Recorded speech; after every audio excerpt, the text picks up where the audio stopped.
Bonjour, bonjour et bienvenue sur le plateau de Batijournal TV. Nous sommes sur la Wood Arena, salon Eurobois 2026 à Lyon.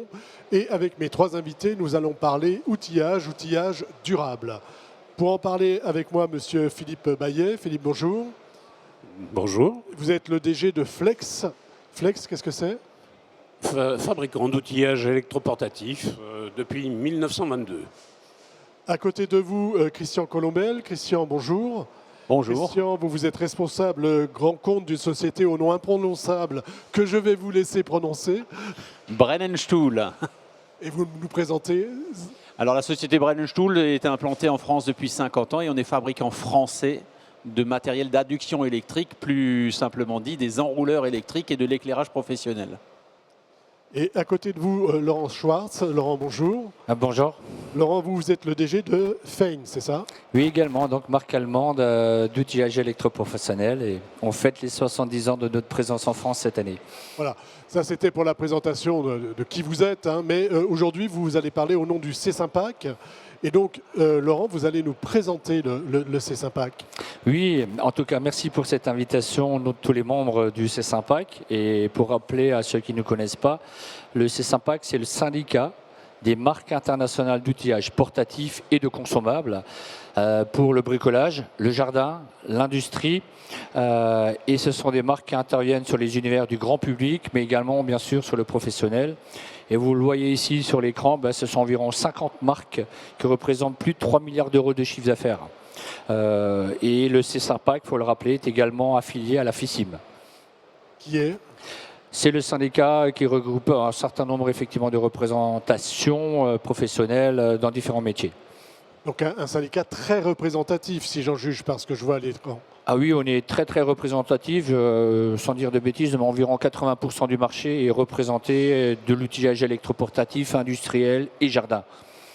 Alors, avant de parler outillage durable, mais peut-être que vous allez m'en dire un mot aussi, on va parler un peu de la conjoncture. On en est où aujourd'hui? Est-ce que tout va bien ou est-ce que c'est pas si simple que ça? Écoutez, rien n'est simple en ce moment, mais je dirais qu'on est une profession très dynamique. Donc juste 2-3 chiffres pour 2025. Donc c'est un marché qui a reculé d'environ 3% au global. Donc tous métiers confondus, tous secteurs confondus.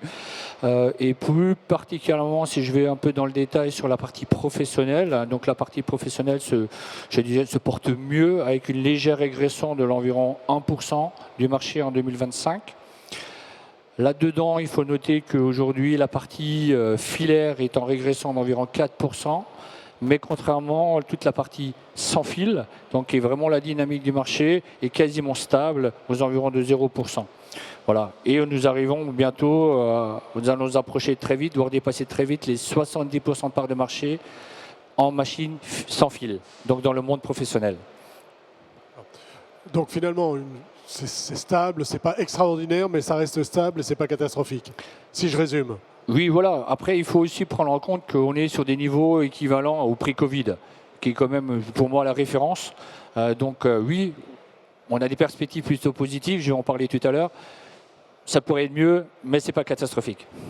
Alors, dans cet ensemble, on va parler de quelque chose d'important, hein, c'est l'outillage durable. Philippe, c'est quoi l'outillage durable?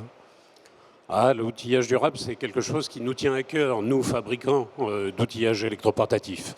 À ce sujet, d'ailleurs, je tiens à faire moi un distinguo entre les marques présentes justement au sein de ce syndicat, le C5PAC. On est pratiquement tous des fabricants. Ça, c'est important. Au-delà d'avoir une marque, on est d'abord des fabricants d'outillage. Ce qui fait la différence avec certaines marques plus d'opportunités que l'on puisse trouver sur le marché. C'est vrai dans le grand public, mais c'est vrai également de plus en plus dans le professionnel. Je parle de marques type de marques de distributeurs ou marques d'opportunités qui viennent compléter parfois les catalogues de fabricants d'autres outils. Donc les fabricants, eux, ont une vraie prérogative. Ils ont toujours été actifs, ils ont toujours était dans l'invention des outils. Je peux en citer quelques-unes. Hein. Par exemple, mon collègue de chez Fine représente une entreprise qui a créé la perceuse électrique. Moi, chez Flex, je représente une marque qui a inventé la meuleuse à renvoi d'angle. C'est donc des outils très très importants. Mais Bosch, bien entendu, a inventé la scie sauteuse. D'autres marques, bien entendu, je ne vais pas toutes les citer. Oui, mais on crée le marché, on crée effectivement, on su s'adapter en fait, aux besoins. Les innovations viennent de vous. Exactement. Et c'est ça hein, le message. Et aujourd'hui, les innovations, elles portent sur la durabilité, c'est ça? Alors la durabilité, bien entendu, fait partie de nos objectifs. Hein. On a cette vocation, nos ingénieurs travaillent en permanence à pouvoir améliorer à la fois l'usage, mais la qualité de nos outils. On a eu ces derniers temps, par exemple, sur les dernières années, quelques évolutions significatives. La première que je peux citer, c'était l'intégration de l'électronique au sein de nos machines. Ça a permis d'apporter par exemple des disjoncteurs de sécurité, des systèmes qui permettent d'éviter les surchauffes des machines, donc de pouvoir leur amener effectivement une longévité d'utilisation. Donc ça, c'était très précieux.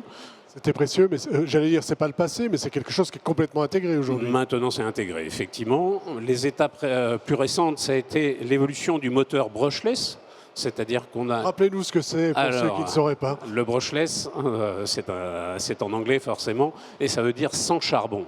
C'est-à-dire on est passé des moteurs universels, traditionnels, inventés dans le passé, avec induit, inducteur et connexion avec deux balais charbon, par un système donc électromagnétique qui s'appelle maintenant les moteurs brushless. Donc l'avantage, c'est que c'est des moteurs qui sont beaucoup plus résistants, plus légers d'ailleurs, ça c'est intéressant aussi au niveau d'application, et puis qui ne nécessitent pas une ventilation. Donc ça veut dire qu'il n'y a pas d'entrée de poussière à l'intérieur qui endommage les bobinages. Donc là, on a une plus grande durée de vie, si on parle de durabilité, c'est ça? Exactement, c'est assez précieux dans l'évolution. Voilà. Un autre point également à signifier, c'est l'avènement bien entendu de la batterie lithium-ion. Au niveau de l'usage de ces outils sans fil, c'est vrai que c'est absolument précieux. Cette batterie permet maintenant de pouvoir éviter tous les problématiques qu'on connaissait au niveau des cycles de charge et de décharge. Donc ça amène là aussi une durabilité extrêmement importante à nos machines. Sur ce petit panorama, messieurs, est-ce que vous voulez ajouter quelque chose ou est-ce que ça vous va bien? Non, c'est assez complet ce qu'a dit Philippe. Effectivement, aujourd'hui, dès la conception, aujourd'hui, ce qui est important en fabricant, dès la conception, ils pensent à la durabilité du produit, au cycle de vie des produits, des machines et ainsi de suite. On peut aller jusqu'au coffret, hein, parce qu'aujourd'hui, on recycle les coffrets pour refaire des granulats, pour faire des nouvelles injections. Donc c'est dans notre ADN de fabricant. Ben, ça rejoint ce que dit Philippe, rejoint aussi toutes les thématiques modernes en matière de RSE. C'est aussi un souci des fabricants, tant dans la conception, l'usage des matériaux qu'on va utiliser qui vont permettre la fin de vie des produits, puisque quand on parle produit, on veut qu'il dure, mais on intègre aussi sa fin de vie. Qu'est-ce qu'on en fait quand on en change? Et tout ça, ça fait partie de ce cycle qui est le souci permanent des industriels que nous sommes. Alors, je me retourne vers vous, Philippe.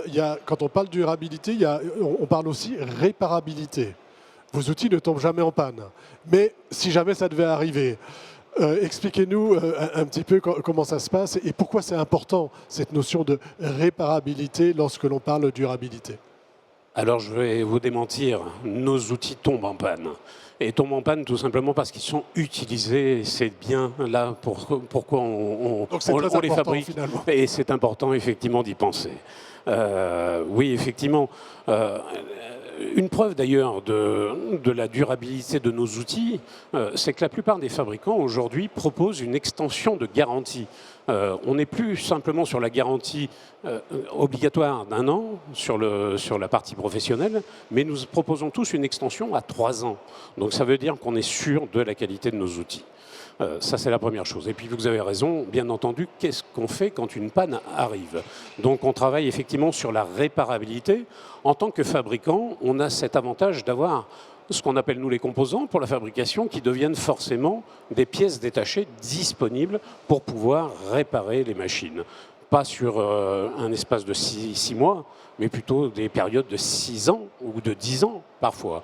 Il nous arrive, en termes d'anecdotes, de réparer encore des machines qui ont été mises sur le marché il y a plus de 20 ans, à partir du moment où les pièces sont encore disponibles.